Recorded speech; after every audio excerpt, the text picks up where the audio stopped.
there as well. Thank you, everyone. My name is Charles Cornish. I'm the CEO of DoseMe. What that really means is that restful is a holiday in Hawaii for me, not any form of language. And Jason is Suki Stackhouse's brother in True Blood. So that just gives you an idea what CEOs are like in Australia. I'm also, following on from that, going to use an illustration or a cartoon to explain what DoseMe does before I can get into a little bit of an example as to why it's relevant and then how we're using SmartOnFire. So let's see how we go. No two people respond to medication the same way. Dose too high and risk adverse effects. Dose too low and risk no therapeutic benefit. Over 2 million serious adverse drug responses will occur in hospitals this year, but over 75% can be prevented with better dosing. Enter DoseMeRx, the revolutionary precision dosing software, designed and tested for clinical use. DoseMeRx accurately individualizes a dose for each person. How? Using clinically validated data to digitally construct a virtual model of your patient. This model is based on individual characteristics, laboratory results, and in some cases genotype. Then, algorithms calculate the precise dose needed to reach your desired therapeutic target.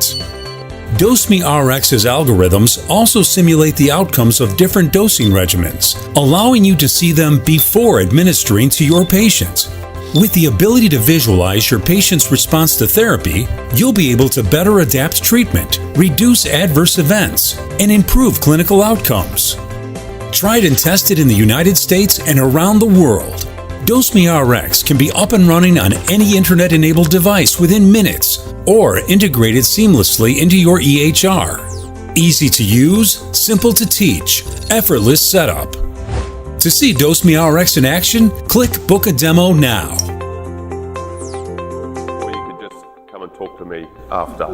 I want to share you an example of a drug that's used commonly in the hospital setting in the US. Vancomycin is used for a lot of things. In fact, it's used on around 14% of all patients in the hospital setting. The reason why vancomycin is so commonly used is because one of the main uses of vancomycin is for hospital-acquired infections. So it's a fairly common drug. It's also a very difficult drug to dose, and there's a lot of complications of both overdosing and underdosing it. So I'm looking at vancomycin as an example. Over 1 in 4 patients that are given vancomycin achieve what's called nephrotoxicity. So toxicity is a result of overdosing, and the costs associated with that are very high. What we did with DoseMe, this is just to give you an idea as to how important DoseMe is in this setting. Vancomycin is considered within the pharmacy setting, and in fact the infectious disease setting is extremely difficult to dose.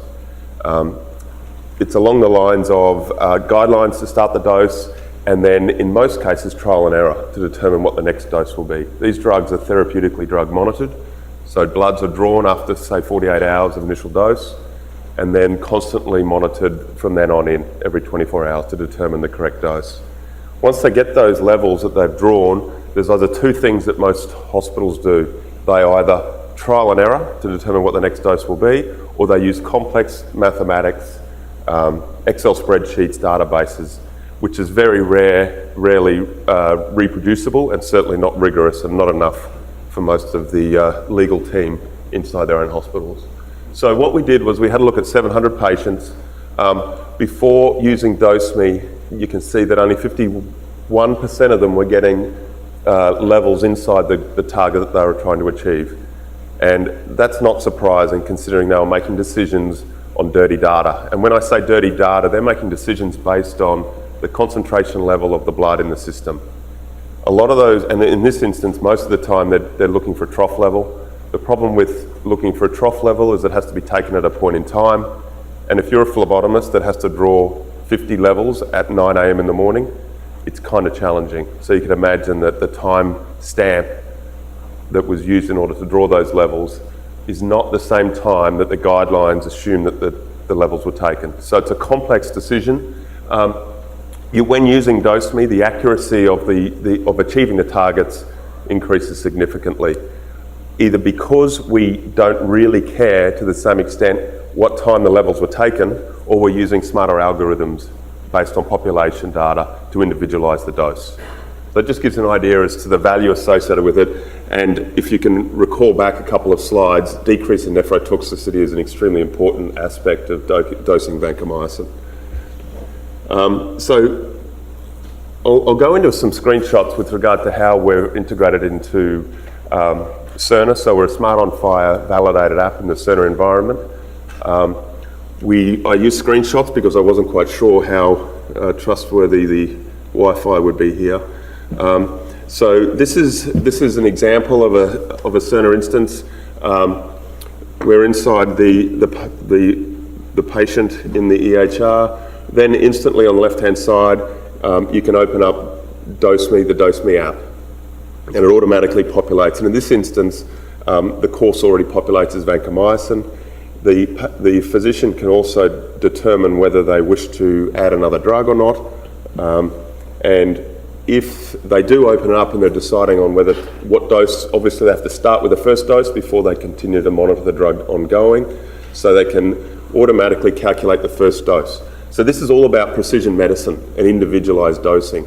So in this instance, for a first dose of vancomycin, the usual story, weight, age, sex, to determine what the first dose is. In addition, if we have their serum creatinine level or renal function, we can incorporate that to determine what the first dose is.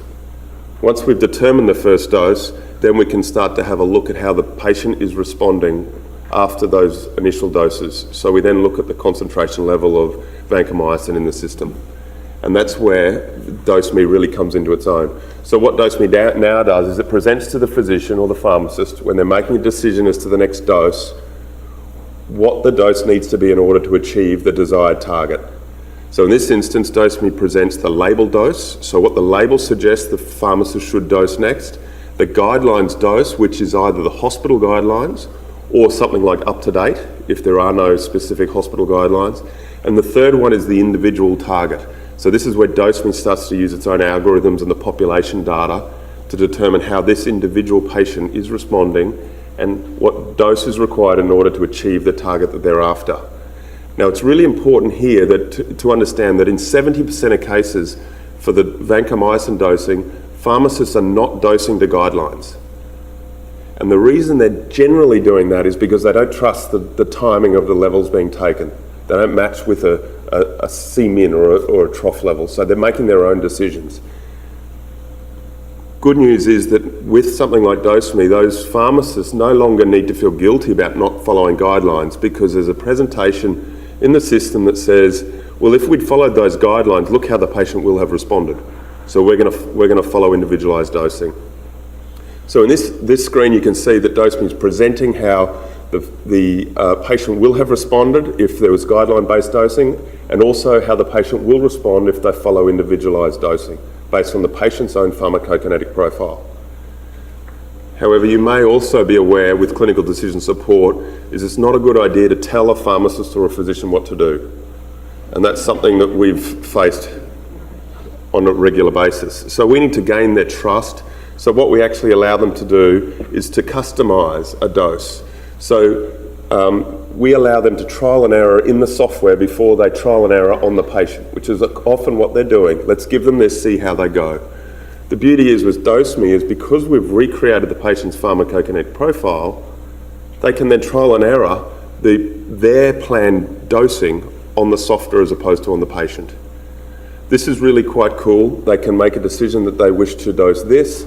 They'll very quickly see how the patient responds. They'll then realise over time that either the algorithms are really good and they do work, or well actually that's what will happen. They will just over time learn to trust the algorithms. But the concept of trial and error on software as opposed to the patient is a really powerful one. And then the last piece coming through the presentation inside of Cerner in this instance is that they can view the outcome of the custom dose for this patient before administration and then save the dosing report directly into the patient's electronic records.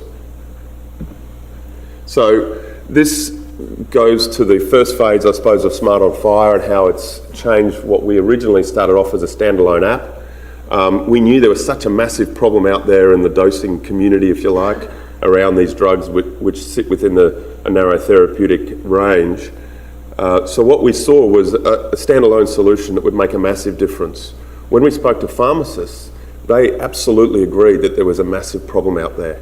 They were really struggling to walk with the way that they were doing things now. So when we provided an opportunity for them to run, interestingly, they really, when it came down to it, they liked what we did, but they said, no, we don't want to run, we want to fly. This has to be inside of an EMR. This has to be active, it has to be in our workflows. So we're going from paper-based, drawing it, doing graphs, using calculators or guessing, all the way through to inside of workflows. Okay, so the challenge with SmartOnFire is it is a click to launch. So they still have to click. So there's, in this instance, there's 3 clicks. You confirm the patient, view recommendation, and then save the progress notes. Still a significant advantage because we're actually getting better dosing.